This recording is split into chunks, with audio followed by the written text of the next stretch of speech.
right, we have Reese and her week 1 recap. Right now we're going to start by doing some toy play. So this is how we warmed the puppies up this week. So started with a little toy play with our flirt pole. After we do a few minutes of this, then we'll get into our training. Good girl, babe. So when she lets go of the toy, I might dangle it a little, flirt it around so that she shows some interest. Good girl. Yeah. And then once she gets the toy, you know what's happening. You don't want to play with the toy. You just want to work. I might pull that toy in the opposite direction. Good girl. I'm not dragging her in any sense, but just doing some opposite pressure to really encourage her to play tug with it. Do you want the toy? Do you want the toy? Yeah, get it. Good girl. Good job, Reese. I know you get it and you let go. You get it and you let go. All right, we will just get right into it then. So the first thing we worked on this week was introducing what's called our reward marker. So the reward marker we're using is called a clicker. Right now we have to do what's called charging the clicker. Now the click is what's gonna capture the moment in time that Reese offers the behavior that we asked for. The click is gonna follow with a cookie. Anytime she hears the click, it's a promise that food is coming. Good girl. So the way that we charge that clicker, I'm simply going to click that clicker and then hand Reese a piece of food. I'm going to practice handing her food directly from my hand, but I'm also going to practice her eating her food directly from the floor. Good girl, babes. What are you sniffing? And now when we charge the clicker, we're not capturing anything specific. Just try really hard not to capture anything negative. So let's not capture any jumping, any barking, any whining, any pawing, anything like that. Just try to wait that out and then get back into charging your clicker. Good girl. And now this week, because it's new, we are charging it a handful of times to really teach her what that sound means. As we continue to practice, we won't have to charge the clicker as often. Are you tired? The next thing we're going to work on is having her follow a food lure. Good. So I'm attaching Reese to a piece of food, and then we're taking a few steps together. Good girl. Good job. Reese. I'll also practice having her follow that food lure paired with her name. Reese. Good girl.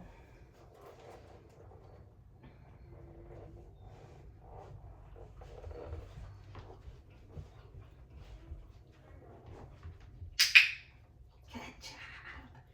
Yeah. Okay, ready? Get it.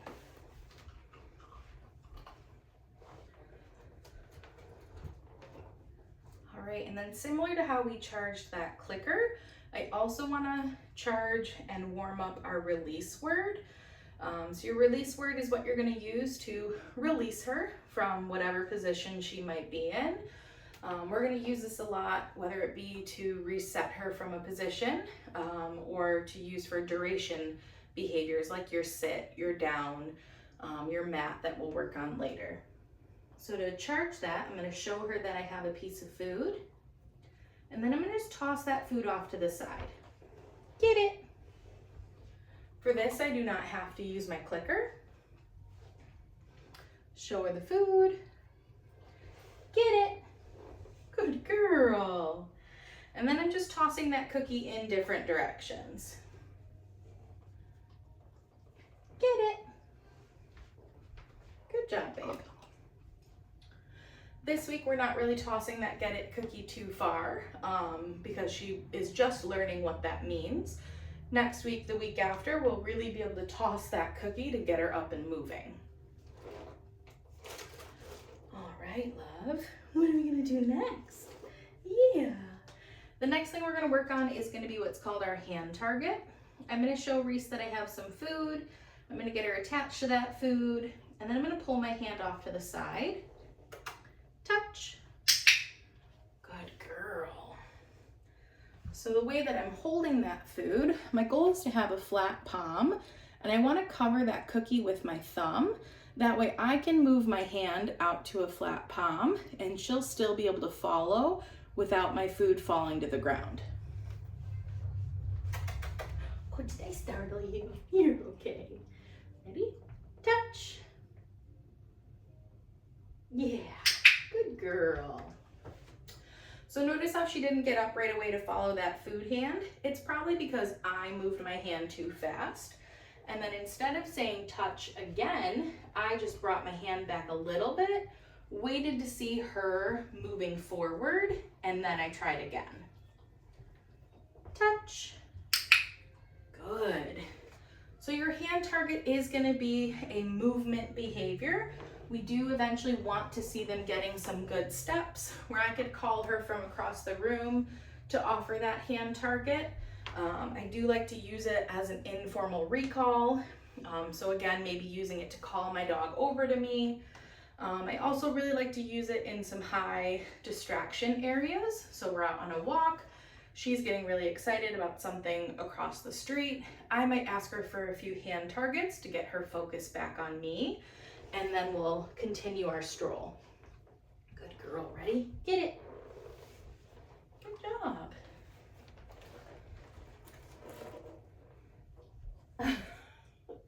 You're being lazy. The next thing we're going to work on is going to be the first step to our position changes. We are going to work on a sit. Hey, what is? So use that food to get her up out of that down. Food is going to start at nose level. Get it. And then we're going to come up and back a little. Good. Might feed her another piece for staying in that position. Hey, get it.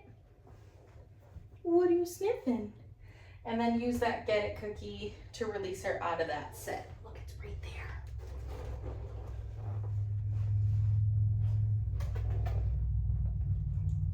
Sit. Really want to wait for that paw to go down. Good.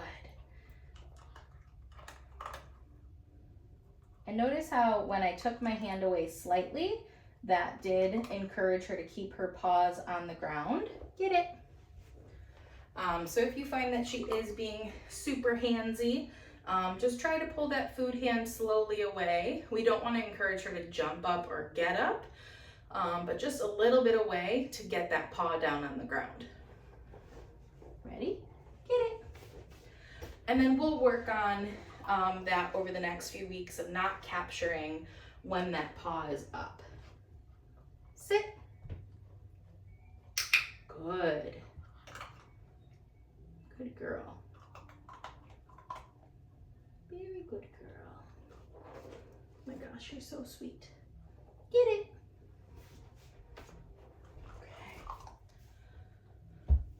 We'll take a short break and see if she's interested in playing with the flirt pole again. Hi. Come on. Get the toy. Get the toy. Yeah. No. You say, who cares about that flirt pole?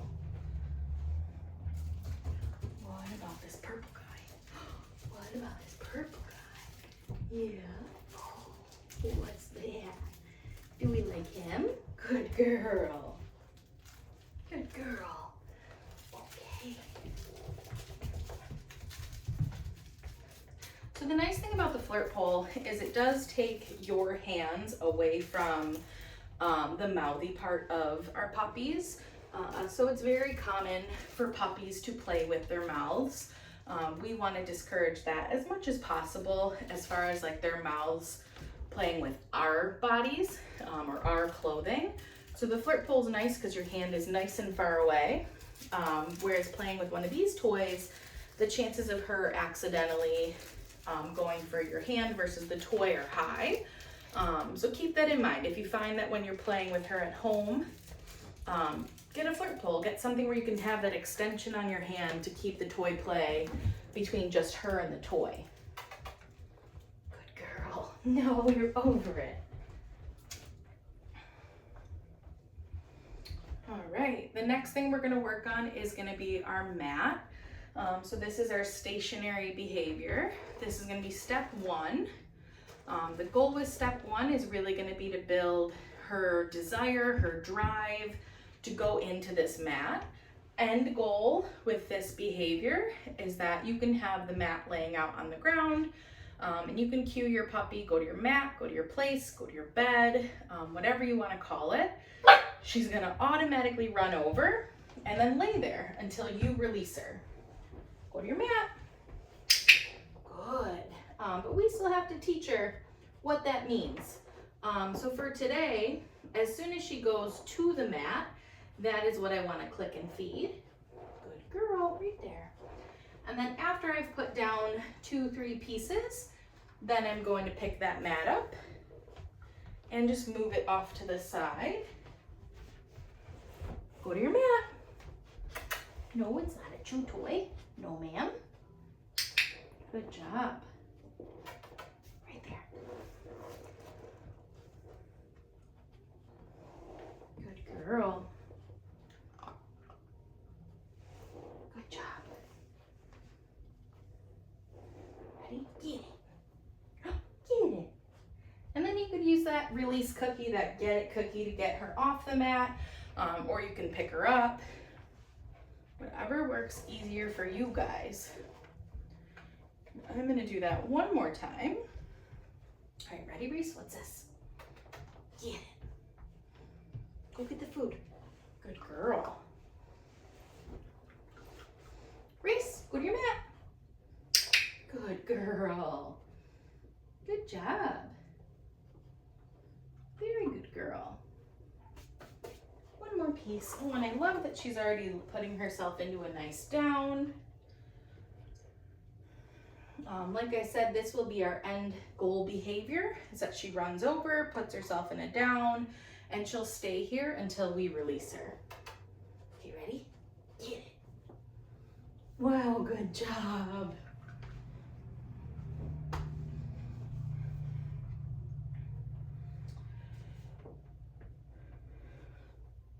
Are you sleepy still? All right, the last thing that we're gonna work on is gonna be our handling exercises. So for the next few weeks, we will end with handling.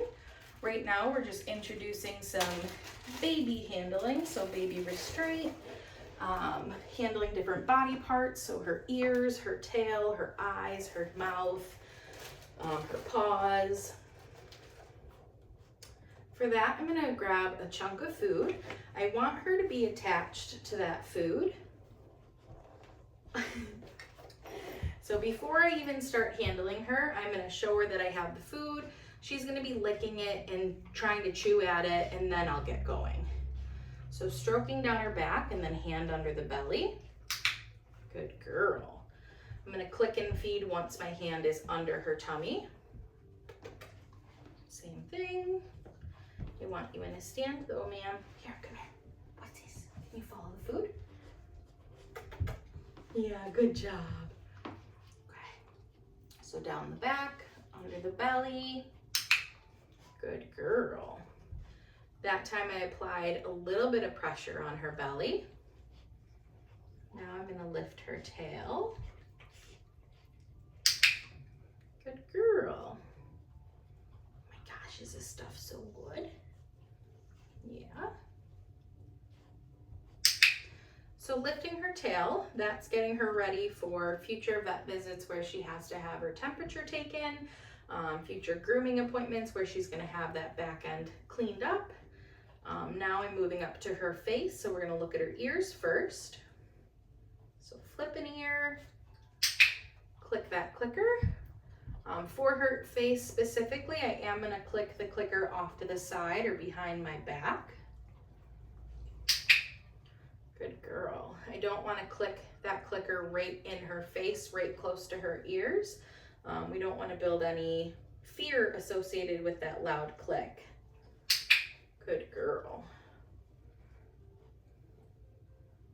Dropped it. Make sure we look in both eyes. Good. And so for her eyes, again, she's attached to food. My hand is coming in and just lifting up that upper lid. As soon as I lift it, making it quick and simple this week, I'm gonna mark and feed. Now I'm gonna look in her mouth. Good girl. So for that, I'm not gonna just go right in for that lip. I am starting up at her head, and then I'm moving down to her face. Good girl. Yeah, you did great. Good job. And then the final thing, we are gonna work on handling 4 paws. So she's gonna be attached to food, and then starting at the shoulders, I'm gonna come down that leg. You're rotating your body. Good. So down the back leg. Good girl. I know, you're so sweet. And then we'll do the other side. Yeah, good girl.